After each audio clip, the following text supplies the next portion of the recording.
नमस्कार, good morning.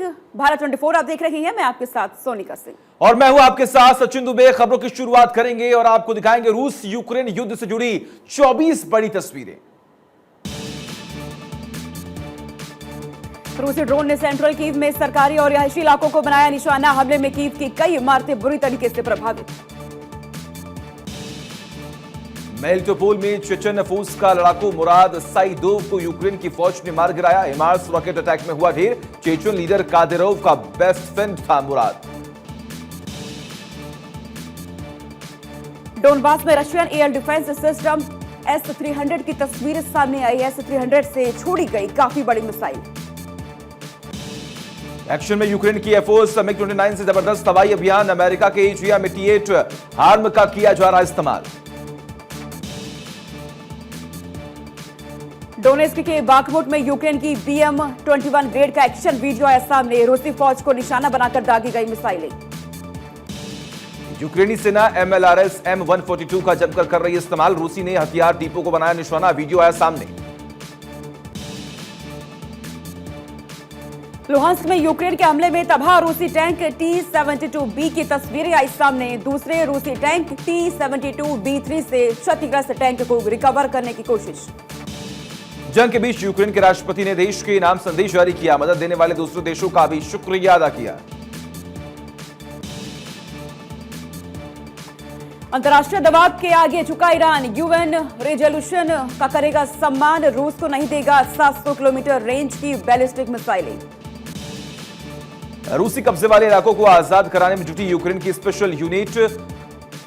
ककीन जबरदस्त operation के बाद 2 शहरों को कराया आजाद। जंग के दौरान सड़कों के किनारे टैंक खड़े कर हमले कर रहा यूक्रेनी सेना। दनादन दागी जा रही हिमार्स मिसाइलें। बाखमुट में काफी नीचे उड़ता दिखा रूस का लड़ाकू हेलीकॉप्टर। PMC वैगनर ने चलाया अभियान। यूक्रेन सेना जंग के दौरान विकसित कर रही नए हथियार। सोवियत जमाने के Tu-141 टैंक में बदलाव कर उसे क्रूज मिसाइल बनाया। रूस की राजधानी मॉस्को के पास एक शॉपिंग सेंटर में लगी भीषण आग। शहर में छाया धुएं का गुबार। आग की वजह साफ नहीं। रूस के हेलीकॉप्टर पर मिसाइल अटैक। हवा में आग का गोला बना हेलीकॉप्टर। यूक्रेन ने रूस के हेलीकॉप्टर को बनाया निशाना। यूक्रेन बेलारूस बॉर्डर पर फोर्स तैनात। सेना का परीक्षण कर रहा है। बेलारूस सेना की मौजूदगी से यूक्रेन की बड़ी चिंता। भारी बर्फबारी के बीच रूस यूक्रेन की जंग जारी। तापमान 0 के नीचे पहुंचा। दोनों ओर से जंग के मैदान में जुटे सैनिक। दोनों देशों के युद्ध का एक्सक्लूसिव वीडियो आया सामने। हमले में यूक्रेन का T-64B टैंक को रूसी T-72B3 टैंक ने तबाह किया। यूक्रेन के मारियोपोल में रूस का अटैक। हमले में मारियोपोल शहर पूरी तरीके से तबाह। भीषण तबाही का वीडियो आया सामने। लगातार 5वें दिन डोनेस्क में रूस ने दागी मिसाइल। हमले में यूक्रेन को भारी नुकसान। हर तरफ दिखा तबाही का मंजर। बाखमुट पर रूसी सैनिकों ने बढ़ाया हमला। यूक्रेन पर पूरी तरह से कब्जा करने की जंग हुई तेज। रूसी सैनिक मिसाइल दागते आए नजर। सड़क के किनारे यूक्रेनी हिमार्स लॉन्च हमले का वीडियो आया सामने। रूसी सेना पर कहर बरपा रहा यूक्रेन। यूक्रेन पर हमले का नया वीडियो आया सामने, जहां DPR मिलिशिया बलों ने कामेनका गांव के पास TOS-1 भारी फ्लेम थ्रोवर के साथ मिलिशिया बलों ने यूक्रेनी सैनिकों और उपकरणों का सफाया कर दिया। रूस यूक्रेन युद्ध में दोनों देश एक दूसरे को लगातार निशाना बना रहे। रूस पर यूक्रेन की जवाबी कार्रवाई का एक वीडियो जारी किया गया, जिसमें यूक्रेनी T-64BV टैंक ने रूसी T-72B3 टैंक को नष्ट कर दिया।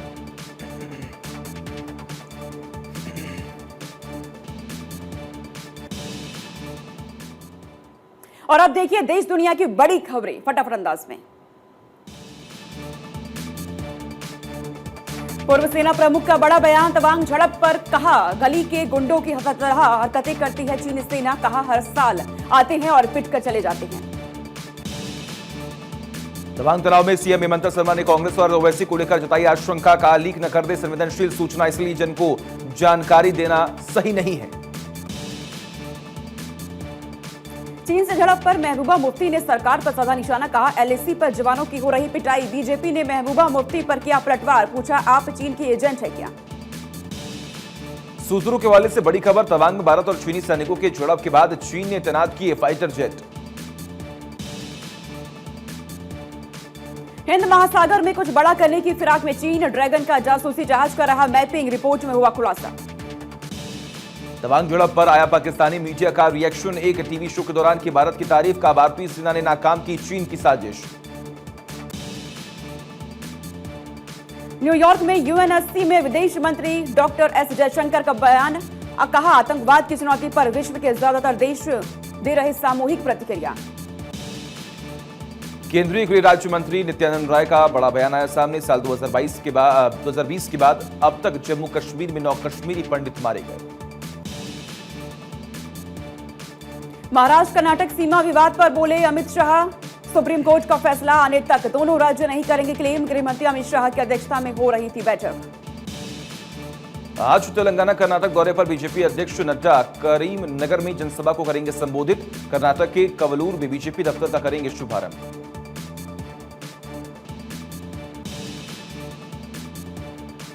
लौह पुरुष सरदार वल्लभ भाई पटेल की पुण्यतिथि आज, सीएम योगी आदित्यनाथ लखनऊ में देंगे श्रद्धांजलि।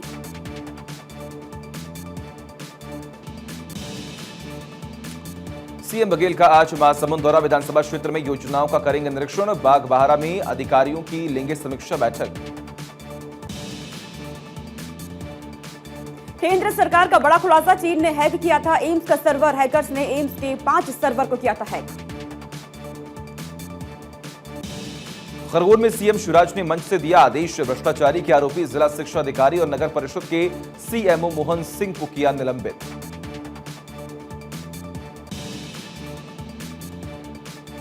राहुल ने महात्मा गांधी से तुलना पर जताई नाराजगी, कहा नेहरू इंदिरा राजीव को जो करना था किया, हर मीटिंग में उनका जिक्र ना करें। वाराणसी में केंद्रीय मंत्री पीयूष गोयल 2 दिन दौरे पर वाराणसी पहुंचे। पीयूष गोयल काल भैरव मंदिर में दर्शन पूजन करेंगे केंद्रीय मंत्री। हिमाचल सीएम सुखविंदर सिंह सुक्खू का आज राजस्थान दौरा, मुख्यमंत्री गहलोत के साथ करेंगे बैठक।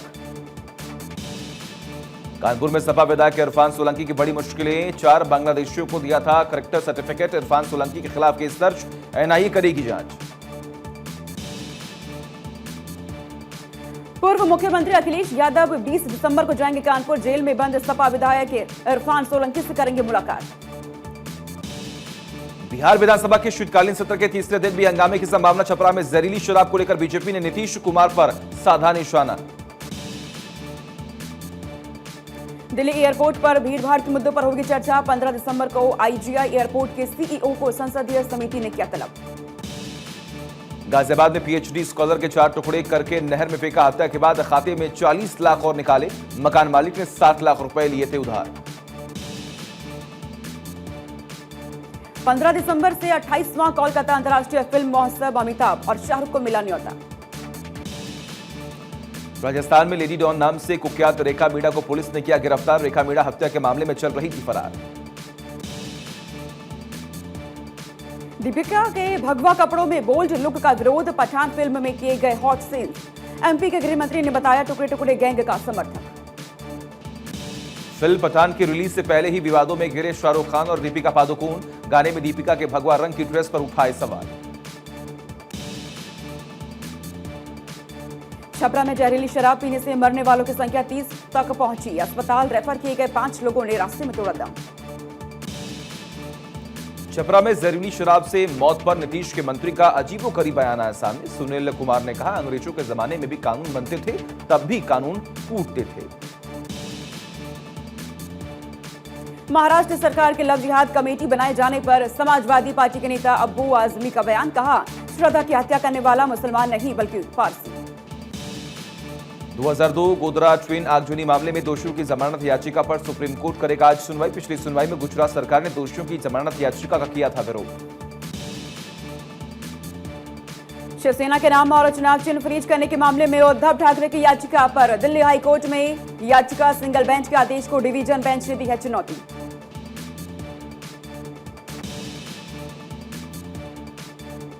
माफिया मुख्तार अंसारी के केस में आज होगा फैसला। एमपी एमएलए कोर्ट में बहस पूरी। 1996 में गाजीपुर की सदर कोतवाली में दर्ज किया था गैंगस्टर केस।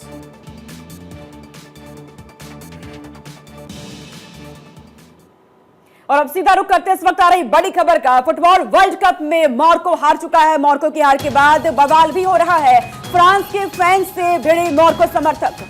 ये बड़ी खबर हम आपको बता रहे हैं। फ्रांस में कई जगहों पर हिंसा की तस्वीरें सामने आई हैं। मोरक्को, जी हाँ, ये बड़ी खबर, अहम जानकारी। मोरक्को के समर्थकों के साथ ये जो भिड़ंत है वो देखने को मिल रही है। ये बड़ी खबर, अहम जानकारी लगातार हम आपको बता रहे हैं। फुटबॉल वर्ल्ड कप में हारा मोरक्को, जिसके बाद फ्रांस की जो समर्थक है और मोरक्को के जो समर्थक है उनके बीच में झड़प जो है वो देखने को मिली। तस्वीरें आपके सामने हैं। ये देखिए किस तरीके से आगजनी की भी तस्वीरें सामने आई हैं।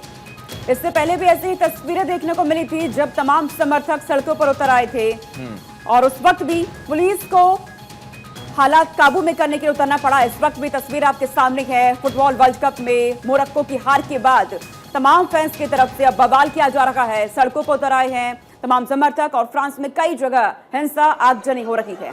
बिल्कुल, देखिए तस्वीरें फ्रांस की हम आपको दिखा रहे हैं जहां पर मोरक्को मैच हार गया और मैच हारने के बाद आप देखिए किस तरीके से जो मोरक्को के समर्थक हैं वो फ्रांस में आगजनी करते हुए दिखाई दे रहे हैं। हालांकि प्रशासन की तरफ से भी पूरी कोशिशें की जा रही कि माहौल को शांत कराया जाए। आप देख पा रहे हैं किस तरीके से पुलिस फोर्स लगातार आगे बढ़ रही, कॉप्स जो है वो आगे बढ़ रहे हैं। कोशिशें की जा रही कि मामले को शांत कराया जाए, लेकिन वही दूसरी तरफ आप देखिए किस तरीके से यहां पर विरोध किया गया और आगजनी की तस्वीरें भी यहां से सामने आई हैं। बिल्कुल, दो तस्वीरें आपकी स्क्रीन पर इस वक्त हम आपको दिखा रहे हैं। फ्रांस से सामने आई है मोरक्को की हार के बाद किस तरीके से बवाल मचाया गया है। तमाम समर्थक इस वक्त बवाल कर रहे हैं और आगजनी की जा रही है। तो फ्रांस में ये बवाल हो रहा है। अलग अलग जगहों पर सड़कों पर लोग उतर आए, आगजनी यहाँ की जा रही है।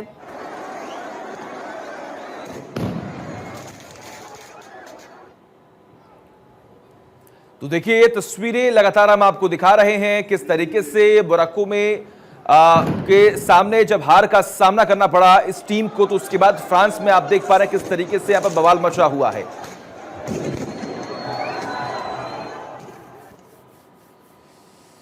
आगे बढ़ते हैं। चीन से तनाव के बीच आज से वायुसेना का युद्धाभ्यास होने जा रहा है।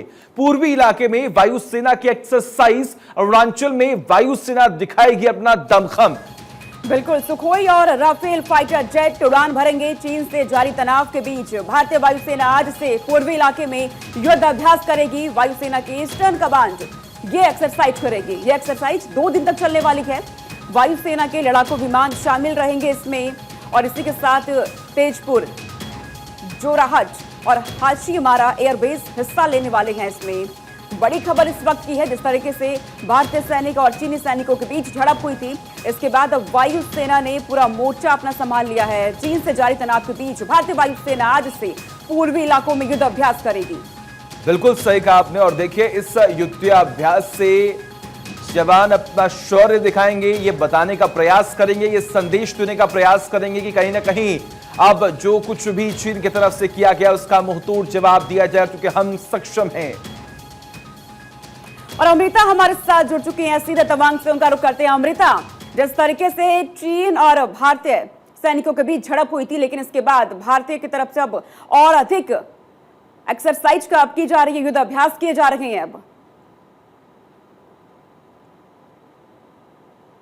जी बिल्कुल, देखिए युद्धाभ्यास जो है वो 15 और 16 तारीख यानी 48 घंटे तक ये युद्धाभ्यास किया जाएगा और इसका मकसद जहां चीन को ये मुंह तोड़ जवाब देना है, चीन को ये दिखा देना है कि हम पूरी तरह से तैयार हैं, तो वहीं हमारे सैन्य शौर्य के लिए भी ये बहुत जरूरी हो जाता है। जहां सैन्य शौर्य को परखने के लिए कि हमारी सेना खुद कितनी तैयार है, उसकी भी यहाँ पर परख होगी और ये युद्धाभ्यास वाकई में बहुत अहम। और एयर फोर्स की अगर बात करें तो रफाल और सुखोई यहाँ पर लगातार तैनात हैं और लगातार उनकी गतिविधि देखी जा रही है। ना सिर्फ अब से ही बल्कि ये भी लगातार बार बार कहा जा रहा है कि इस युद्ध अभ्यास की तैयारी बहुत पहले से थी, क्योंकि 2020 के बाद से जिस तरह से सीमा पर लगातार तनाव बना हुआ है, उसके बाद से ही एयर फोर्स की यहाँ पर गतिविधियां बहुत तेज थी और लगातार ये तमाम जो पूरी व्योमबंदी जो है यहाँ पर बनाई जा रही थी। तो अब इसे एग्जीक्यूट किया जा रहा है क्योंकि मौका ऐसा है। तो अब चीन को भी ये बता देने की बारी है कि हम पूरी तरह से तैयार हैं, हमारी सेना पूरी तरह से तैयार है और खुद भी उसकी परख के लिए कि हमारी कितनी तैयारी है उसके लिए ये युद्धाभ्यास बेहद जरूरी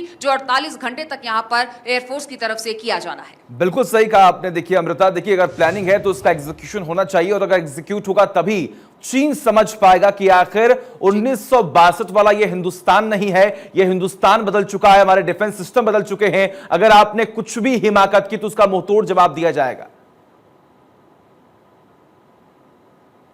बिल्कुल, देखिए 2020 से ही हाई लेवल ऑपरेशन की तैयारियां यहां पर सचिन चल रही थी और अब अगर मौजूदा वक्त की बात की जाए तो चीन के एक बार फिर से नापाक मंसूबे सामने आए हैं और चीन ने जो हिमाकत की है, जिस तरह से अपने 300 सैनिकों की टुकड़ी के साथ भारतीय चोटी पर कब्जा करने के लिए पहुंचा चीन। हालांकि मुंहतोड़ जवाब तो उसे उसी वक्त मिल गया जब भारतीय सेना ने उसे वहां से खदेड़ दिया और जैसा खदेड़ा है इसे तो चीन अब ताउम्र याद रखने वाला है। लेकिन आगे भी चीन को ऐसी हिमाकत ना करे, इसके लिए ये युद्धाभ्यास बेहद जरूरी हो जाता है और इस तरह की तमाम एक्टिविटीज जहां सेना का बल बढ़ाएंगी, शौर्य बढ़ाएंगी, तो वहीं एक आत्मसम्मान और वहीं एक सेल्फ कॉन्फिडेंस जो भारतीय सेना में पहले से ही कूट कूट कर भरा है उसमें और भी इजाफा होगा। सचिन।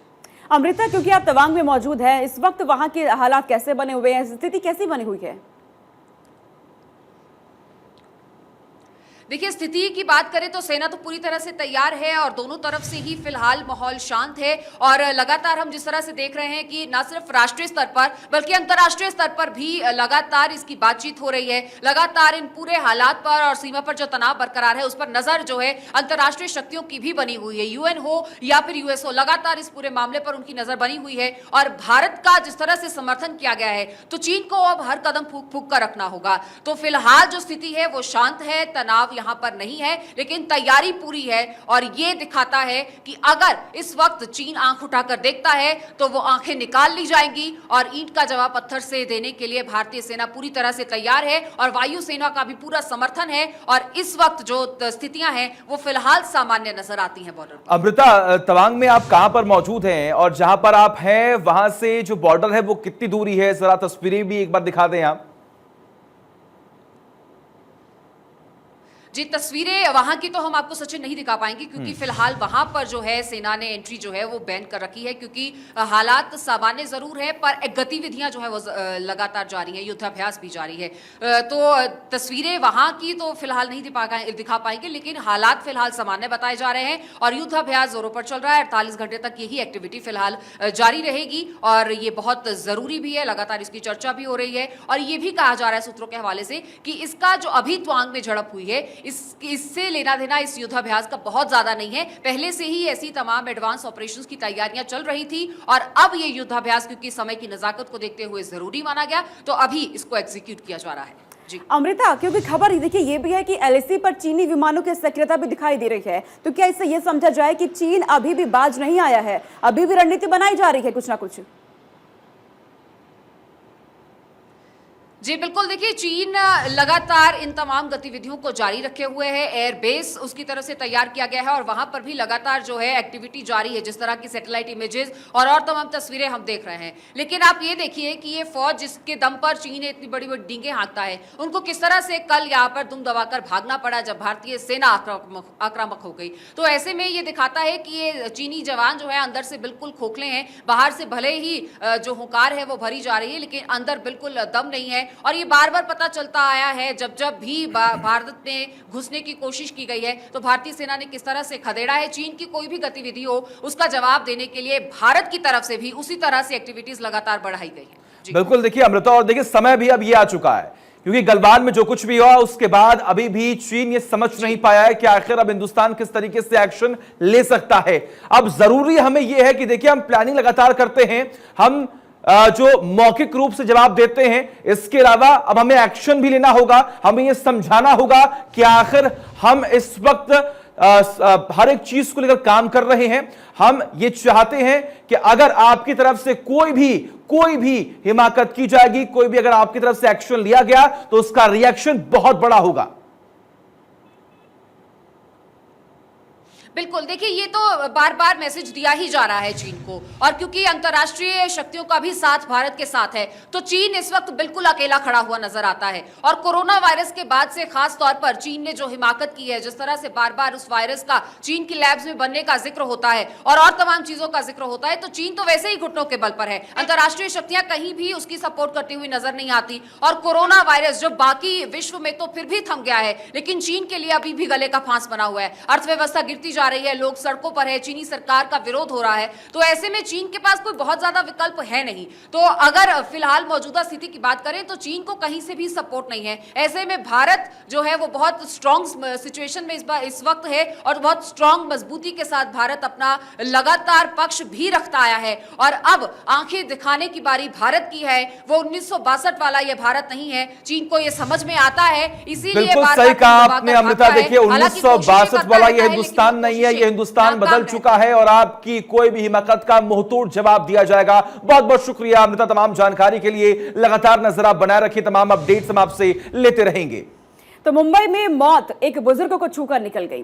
पवई में एक बस बुजुर्ग को रौंदते हुए चली गई, लेकिन वो बाल बाल बच गया। वीडियो में भीड़ भाड़ वाली सड़क पर धीरे धीरे आगे बढ़ते वाहनों और कई पैदल चलने वालों को सड़क पार करते देखा जा सकता है। ये वीडियो आपके सामने। अचानक सफेद कुर्ता पायजामा पहने एक बुजुर्ग सड़क पार करते दिखाई दे रहे हैं। तभी छात्रों से भरी बस उसे पीछे से टक्कर मार देती है। वो लड़खड़ाते हुए गिर जाते हैं और उसके बाद बस उसके ऊपर से गुजर जाती है। हादसे को देखकर वहां मौजूद लोग डर जाते हैं और बस चालक को चिल्लाते हुए रोकते हैं, लेकिन तभी चमत्कार होता है और बुजुर्ग चिल्लाते हुए ड्राइवर के पास जाता है।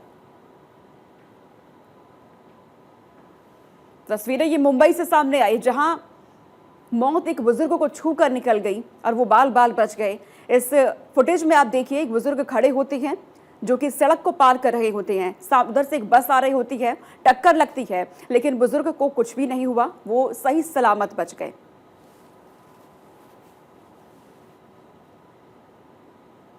हालांकि ये तस्वीरें जब सामने आई तो लोगों का दिल जरूर दहल गया, क्योंकि घटना जिस तरीके से हुई, लेकिन उसके बाद भी बुजुर्ग बच जाते हैं सही सलामत। ये गनीमत रही। आसपास के लोग भी इस पूरी घटना को देखकर सहम जाते हैं, डर जाते हैं और चिल्लाने लगते हैं कि ड्राइवर बस को रोक दे, लेकिन ड्राइवर बिना रोके बुजुर्ग को रौंदते हुए निकल जाता है, लेकिन बुजुर्ग की जान बच गई है।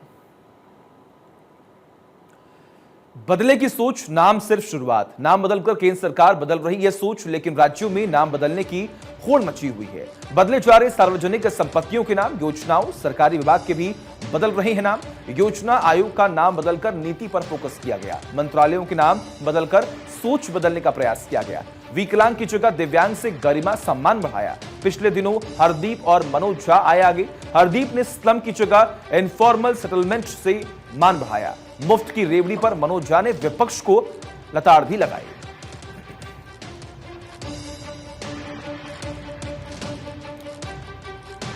तो योजनाओं, सरकारी विभागों के भी नाम बदले जा रहे हैं। इसके अलावा आपको जानकारी दें कि बदलेगी सोच, नाम सिर्फ एक शुरुआत है। योजना आयोग का नाम बदलकर नीति पर फोकस किया जा रहा है और इसको लेकर मनोज झा ने भी अपनी आवाज बुलंद की थी। मंत्रालयों के नाम बदलकर सोच बदलने का प्रयास यहां पर किया जा रहा है। आपकी सोच बदलेगी तो आगे विकास होगा।